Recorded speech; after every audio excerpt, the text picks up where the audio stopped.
Good afternoon, ladies and gentlemen. My name is Lorenz and I'm the editor of www.cinemapoet.com website. And today with me, I have a very special guest, Ms.Juliane Lorenz, all the way from Germany.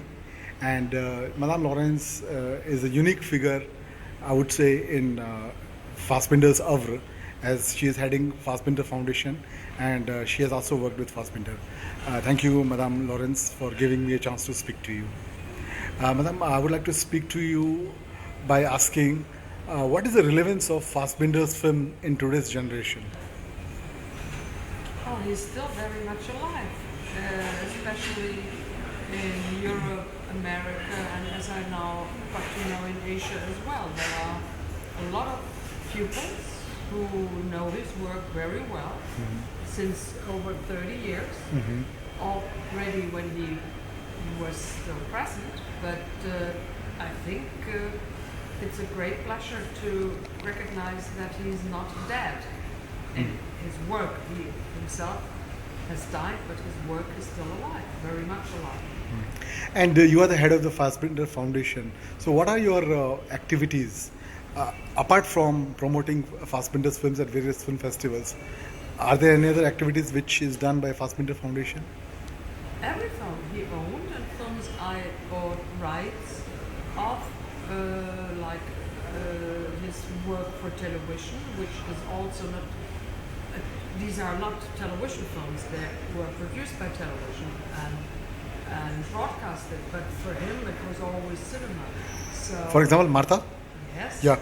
And they look like cinema Yeah, films. yes, So we yes. started over, when I took over the foundation, actually I have to tell a little bit the story. The foundation is a private, not-for-profit foundation. When his mother and I inherited his estate, we founded it. First she founded the Fassbinder Foundation, I founded something else, and then we put it together later when I took it over. And so we are not state funded, we are just tax-free. I get support when I apply for special projects. So my goal was always to help and to go forward with his work. This different states of how to say, there were different states of new technical developments. So I had to follow that up. As I was also still working as a filmmaker and editor, I have of course been very upfront with all these developments, and I'm still in that business. So that is the main goal, and that was the main sense of the foundation, to keep all his films, all his work. He has written a lot of plays. He's a very famous theater playwright as well. They are all over the world staged. It started in small theaters, now it's even in big ones. Then there are films which are adapted to the stage. So it's getting bigger and bigger, and I have to learn a lot. But I'm responsible, of course, as the president of the Fassbinder Foundation and the owner of the rights, that his work is still alive in the best condition what is possible, and that's what we do. We restored World on a Wire just this year, premiering at the Berlinale, which is a rather unknown TV work, 2 parts, and a science fiction film. He did 1973. Welt am Rad? Am Tag, exactly.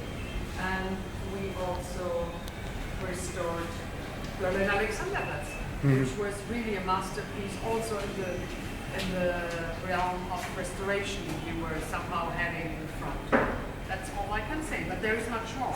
There's much more. So, what are you doing now? You're running around. No. Because of the sun? No, it's all right. And so this Fassbinder Foundation is based in Germany, or do you have offices outside of Germany also? The base is in Germany, and there is an office in New York as well. So what do you do from your America office? Well, we are connected. It's Okay. the same. It's a system.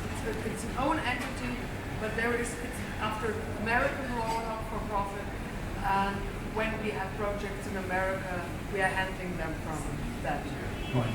Okay. Yeah, Juliane, my next question to you is related to Fassbinder. Do you think whatever he has achieved, do you think it was a kind of miracle story? Because why I say miracle story in the sense that when he applied for film school, he was rejected. The authorities were not happy with the kind of films he was making. So whatever he did, he achieved on his own. So do you think it was a miracle in the sense that odds were against him, and still he managed to make works which are still known, which have become an important part of cinema history, not only in Germany but also all over the world? Well, no, there is no miracle. There is just one fact. He was very talented. He did trust in himself. There were, of course, at the beginning people, because the time in Germany was very different to today, who were not used to this kind of power and capacity. But the moment when he noticed that he was going on, like having his first film on the Berlinale, 1969, Love is Colder Than Death, which was not well received. But it was there were a lot of people who knew there is a new speech in cinema, there is a new kind of cinema, and all the critics at that time were overly thrilled by him, but not the population, or let's say the German kind of. Also in Germany, there were critics who said he's the new master, but that was a low voice because nobody at that time listened to the new German cinema. And then they were so potential, and Reiner got the so-called heart of the new German cinema, and he was the one who produced the most. There was a year in 1970 he produced and directed and wrote 7 films a year, which would never be possible in any country nowadays. Yeah. It was just that he did. Yeah. And it was him who had this kind of trust. He was sometimes angry that you never forget if somebody says something bad about you. But he himself, he felt very secure. And then with Katzelmacher, the second film, he got a lot of prizes and recognition. And the state funding was just starting, film funding in state. Not much, but there was a film fund called IFFK, and the Ministry of Interior had given money to young filmmakers, so they could apply. And there was a long, slow step after the other. But thanks to all these groups, to which also belong Wim Wenders, Werner Herzog, Werner Schröter, Volker Schlöndorff, also Alexander Kluge, thanks to them, it was a huge movement. And then we know what happens when there is a huge movement. We had in Germany 20 years ago the new movement of the fightless freedom of East people who wanted to be free, and so they were not fighting with weapons, but they fought with their mind, ideologies, with their energy, and so we were united. And I think Reiner had this wonderful, positive way of getting over being hurt, that a real artist knows his way. He is sometimes hurt, and he will always be, and he was always aggressively attacked by the right wings, but never by people who really adored his work, or especially the normal people. He did in '72, he did this wonderful masterpiece, Merchant of Four Seasons, Ali Fears the Soul. All these subjects, all these themes were lying on the street, and somebody picked it up and put it in words, and thankfully in art. That's why it remains. Juliane, I would like to give my own personal example. One particular Fassbinder film still haunts me, if I could say, if I could use this word. Warum läuft Herr Amok? Wonderful film, and I don't think anybody has ever made any kind of film like that. But that's not the only film. Martha also, for example, when I saw, I was really struck. So each Fassbinder film is completely different from story or the content. So is there any way in which we can tie all this film together and say, okay, this is particular Fassbinder style, or that will be impossible to do? No, I think I could just cite him. His idea was learning learning by doing. Yeah. And he said once, I feel that my work of films is like a house. Some are the doors, some are the windows, some are the entrances, some are a beautiful, beautiful space, big space. And I hope one day it will be a huge house. And I think he made it, even in his 16 years of his work time. And when we will finish all our editions of DVDs and restorations, there are still 8 films left, which I have to cooperate. They are not his own films, and in his own production films, so that is always a lot of negotiations. Some film with Uli Lomel or? No, Uli Lomel is not. Okay. He produced the film Yeah. of Uli Lomel. Yeah. Like Tenderness of the Wolves. Yeah. And another one as well. They will be a part of a new edition. But first I'm going on, also he was playing and producing a film of a director's friend, Daniel Schmid, Schatten der Engel. The Swiss guy. They're still on the line. But first of all, I have to finish these films where the material could be destroyed or not in a good shape. Like his 5-part family series, 8 Hours Don't Make a Day, which is our next goal. The various studios took over their own productions, like Despair, I Only Want You to Love Me just was restored and will be released on DVD. Also Volvi's or Station Master's Wife, which is a feature film and a double 2-part TV film. So there is still something to do, but times is just much better. And as I said, not only Fassbinder had it not that easy at the beginning of his career to do his films and his themes, because people were not used to it. They felt offended. Doing a film like The Bitter Tears of Petra from Cannes, normal people were freaking out. A film like Fox and His Friends, at that time, it was a huge slap in the face, even to the homosexual community, because they said he portrays us as bourgeois people. His writer himself told me, it was like that. Don't think that just heterosexuals are the bad ones. There are others too. Yeah. They want to be like a normal family. They want to live a normal family life, and that they can be cruel to each other. So, because I was very naive, I said homosexuals and lesbians, they're all better. And I was very naive, I know. So let's say that is what Fassbinder remains alive. Because he had made this virtuous circle of unbelievable films, and everybody can pick one out of it and say, oh, I like this very much. It has something to tell me. Another film can, and then even his wonderful adaptations of novels, like IFFK, which tell something about German's history from the 18th to 19th century. Then Roman Alexanderplatz, which tells something from the beginning of the 20th century, end of 19th, beginning 19th, into the Nazi time. Or Lily Marley, which is a very, very, very, how to say, commercial film. One could say, but it's not commercial. True, yeah. It's commercial. It has the artistic element also in it, Of course. Or then our film, which we see tonight, Veronica Voss, which is a masterpiece in structure, black and white photography. Rosal Zek, So it's a wide range he offers.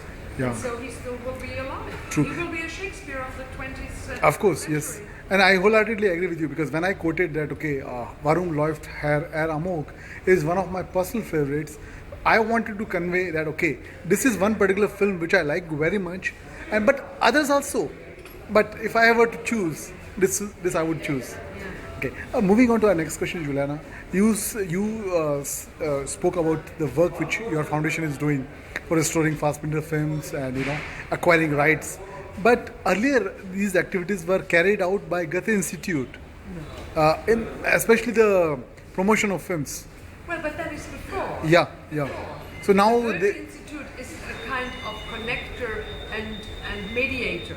But as a producer, you have to have the duty. You should take care of your duty to to resolve and to No, so my question resolve. is that now there is not going to be any cooperation between Goethe Institute and Fassbinder Foundation. Yeah, yeah. So could you? They always promoted very much, but that was a private, not state institution which is spread all over the world, Yeah. like the British Council used to be, and they had their own vision and possibilities of bringing films to the world. Yes, but they don't have a lot of money to produce or to restore. But they helped me when we had the huge retrospective in America, in US, in 1997, 1998. Was it at Filmlink? That was together with the Museum of Modern Art. Okay, because MoMA. I went there Okay. and they said, welcome, and we had new prints. Then Goethe Institute actually was the one who coordinated the whole tour through the country in 28 cities. And it's like here in India, they coordinate. And Yes. they are wonderful. They're really wonderful. They help artists also to come over. This is important. That's what I can't give. I have a very small team. I really concentrate our income, which is actually our heritage, our estate. And we decided, Ryan's mother and I, we decided to have it in a foundation. And as I'm an editor, as I know his films, and she was very much involved in his business before we met. So she knew a lot from the very beginning, obviously. She even did accounting. So I know something about art and work, and especially his work. Grew up with him, with every sentence he spoke is in my mind, of course. So I'm more the artistic director now, but I'm the force behind it because you have to make money and you have to keep money and you have to be an accountant and a producer, you have to be everything. Yes. Okay. Juliana, my last question to you is a very hypothetical question. What do you think would have been the face of German cinema if Fassbinder had not met with an untimely death? Because when he died, he left a lot of prolific work behind him, and world was deprived of a great director. So if he were alive today, what do you think would have been the face of German cinema and the world cinema? Well, I'm not that sure that he could have saved German cinema forever, but I'm sure he would have made films also in other countries. He would have always come back. There was a big hole after his death. Yeah. So suddenly also the politics changed, Yeah. the official politics changed, also the film politics changed. There were about 16 years of a kind of desert Yeah. situation Yeah. of German films. In the interior of Germany there were films, Yeah. but they were not known abroad because they were not interesting anymore. But since the mid of the 90s, there is a new wave of German cinema. Yeah. Suddenly we have 2 Oscars in the last 10 years. Yeah. This is something, we are very professional now, and because the world is much more connected, films come quicker over, people don't like there were a few art cinemas, he was able to see films, but now you have DVD, you have everything, so people learn film very early by looking, by watching. They have their own facilities to do them. You don't need a lot of money anymore True. to do a film, Yes. not even because you have a DV camera, it's everything. You have Yeah. a Final Cut Pro in your Yeah. computer, you can do Yeah. every film in the world. Yeah. So things have gone very quickly. Yeah. But what I learned from this festival, which I really adore, the Kerala Film Festival, International Film Festival, is that there are always masters and they speak a total different language, but it's also cinema. And I'm just discovering Achipatong, Abhishat Yeah. and he's such a dear person and such a wonderful filmmaker, and he's totally different to Fassbinder. Yeah. But he is another kind of Fassbinder because he has ideas and he follows them. And it's against every rule, against every learning status or whatever. You can learn everything in school. You never can learn your own language. You have to have it, and that makes it great. director. Yeah, I agree with you wholeheartedly that I think if Fassbinder were alive today, but even though when he was working in those times when there was no internet, there was no multimedia, still he was prolific. The kind of work which he did, the kind of popularity which his works got. So I'm sure if he were alive today, he would have made much more wonderful films in many different countries, and would have given a greater strength to German cinema. Yeah. He would have been an international filmmaker. Yes. Much more. Yeah. He was already, Yeah. but he didn't want to go to Yeah. Germany until Yeah. he died. We were just looking for a place in New York, so there was something which he might have done because he wanted to experience. But he was 37 when he died. I mean, can you remember when you were 37 before you came? There is just more, but his time was short, and he fulfilled it, I think. True. Yeah. Thank you very much, Juliana, for giving me a chance to speak to you. Thank you very much. I think your coffee is